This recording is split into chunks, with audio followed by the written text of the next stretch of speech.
Hi, I'm Candy Mink-Salas, and I'm a faculty member here at APU in the Department of Higher Education. In this video, I will be discussing 11 tips for facilitating cultural diversity teaching and learning, and an additional resource to help you in your work in the classroom or during workshops you might facilitate. These tips will help you to create learning environments that are inclusive and productive, and will help you to avoid some of the common pitfalls of doing diversity work. To begin, please open the DME folder in your Google Drive. Look for the document called Tips on Facilitating Cultural Diversity Teaching and Learning. I will review these tips now. The first step is being willing, so thank you. Doing diversity work might be a new challenge for you and will promote new growth for you. This is one of the benefits of teaching and facilitating cultural diversity training and work towards social justice. Tip number 2. When you begin sessions where issues of diversity, culture, and social justice will be the topic, talk with your participants about ground rules. I would encourage you to have the group develop some of their own group ground rules.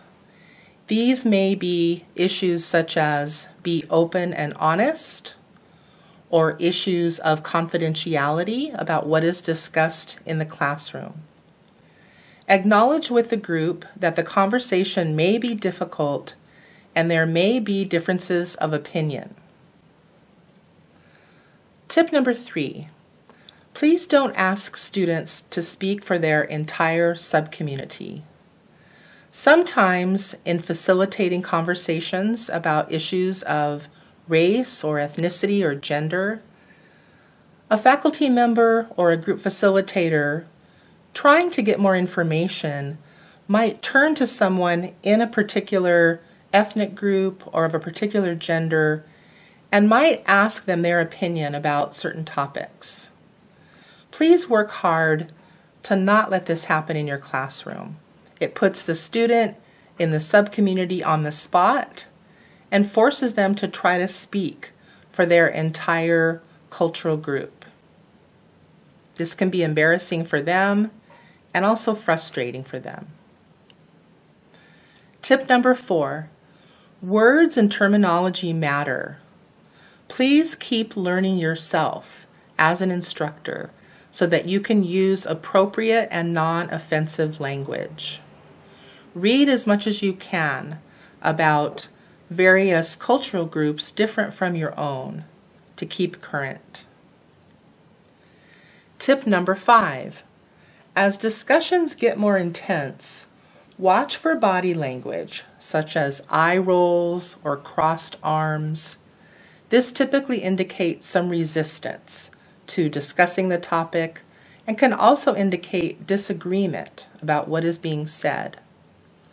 Your goal in these moments is not to call out participants, but to find a way to facilitate participant sharing. Sometimes participants who don't agree with what is being discussed in the class refuse to participate for fear of embarrassment, or perhaps they don't want to be in conflict with their classmates. You can use different learning techniques, such as allowing students to write anonymous comments or questions on index cards, or asking participants to work in pairs, or even posing a question on the whiteboard and having students come up in a somewhat anonymous way to make comments. Then after everyone has written a note, the group can process what was written on the board. There are many other ways to facilitate a group process that allows participants to express their opinions, but without singling people out.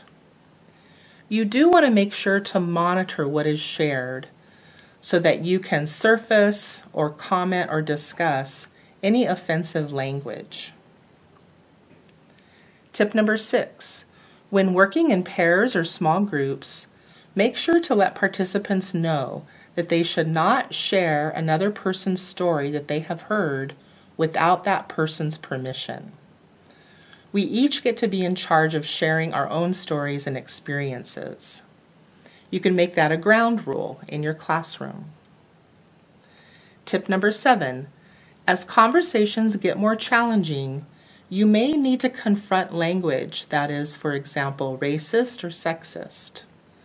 Do so with compassionate authority. Note that the language has been used. Don't let it go by unmentioned.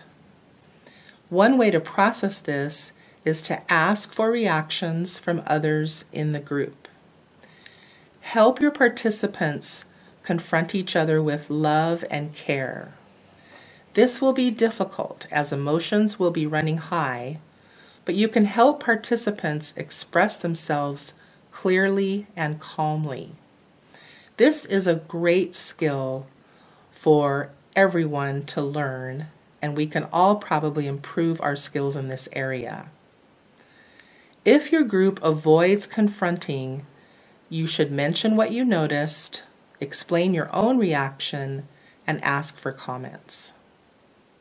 Tip number 8, it is okay to share personal examples of your own lived experiences of discrimination or prejudice, or your own experiences of unfairly judging others.